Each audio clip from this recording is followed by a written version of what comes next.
In a quiet village nestled deep in the forest, there lived a young woman named Elara.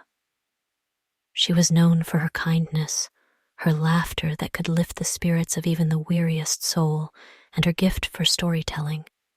Her tales brought joy to the children, comfort to the old, and hope to those who had little left to hold on to. But beneath her bright smile, Elara carried a sorrow that few knew of, a wound that time had not yet healed. Years ago, Elara had been engaged to a man named Aric. He was a hunter, strong and brave, with eyes that sparkled like the stars in the night sky. They had grown up together, their bond as natural as breathing, and it was no surprise to anyone when Aric asked for her hand in marriage. The village rejoiced, for their love was pure and true, a beacon in a world often filled with darkness. But the day before their wedding, tragedy struck. Aric went into the forest, as he had done countless times before, to hunt for their feast. He promised Elara he would return before sunset, but as the day wore on and the sky turned a deep shade of purple, Aric did not come back. The villagers searched the woods, calling his name, but there was no sign of him. It was as if the forest had swallowed him whole. For days the search continued, but hope began to fade with each passing hour. Elara refused to believe he was gone. She ventured into the woods herself, day after day, her heart breaking with every step she took deeper into the shadows. She called out to him, her voice echoing through the trees, but the only response was the whisper of the wind. One evening, as the last rays of sunlight filtered through the leaves, Elara stumbled upon a small clearing she had never seen before. In the center stood a solitary tree, its branches twisted and gnarled, unlike any tree she had ever known. At its base, she saw something glinting in the fading light. Her breath caught in her throat as she approached, her heart pounding in her chest. It was Aric's pendant, the one he always wore around his neck. She recognized it immediately, the silver charm shaped like a crescent moon, a symbol of the love they shared. It lay on the ground, half buried in the dirt, as if it had been there for years. Elara dropped to her knees, clutching the pendant to her chest, her tears falling freely now. As she knelt there, she felt a presence around her, something ancient and powerful. The air grew heavy, and the forest seemed to close in on her, the trees whispering secrets she could not understand. She looked up and saw the branches of the tree above her moving, though there was no wind. And then, in the shadows, she saw him.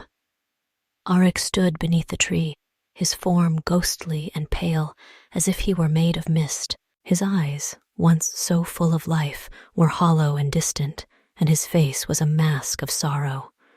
He looked at Elara, his gaze full of longing, but there was something else too, something that made her blood run cold. "Elara," he whispered, his voice barely audible. "I'm sorry. I didn't want to leave you." She reached out to him, her fingers trembling, but he stepped back, his form fading into the shadows. "No, Aric, please don't go," she pleaded, her voice breaking. But he shook his head, his eyes filled with a sadness that mirrored her own. "I'm bound to this place," he said, his voice filled with regret. "I was lost, and now I can never leave. The forest took me, Elara. It's where I belong now." Elara felt her heart shatter into 1,000 pieces. "But I love you," she whispered, tears streaming down her face. "I can't lose you, not like this." Aric's form grew fainter, his outline blurring with the darkness around him. "I will always love you," he said, his voice growing distant. "But you must let me go, Elara. You must find peace as I have."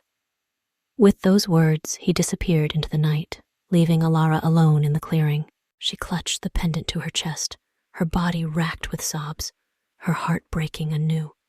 The forest was silent now, the trees standing as still as sentinels, bearing witness to her grief. Elara returned to the village, but she was never the same.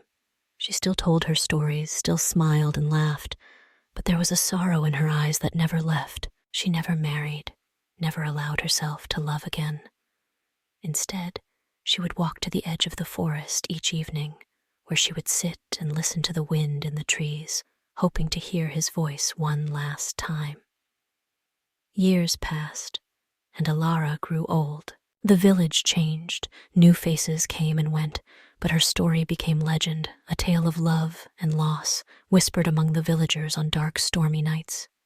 They spoke of the girl who had lost her love to the forest and how she had never been able to let go, how her sorrow had bound her to this world even after her time had passed. One day, as the first snow began to fall, Elara was found in her small cottage, her hands clasped around the silver pendant she had carried for so many years. A peaceful smile graced her lips, and for the first time in decades, the sorrow had lifted from her eyes. The villagers buried her beneath the old oak tree at the edge of the forest, where the light of the setting sun would always reach her. And on quiet nights, when the wind blew through the trees, some claimed they could hear two voices in the wind, soft, gentle, and full of a love that had finally found its way home.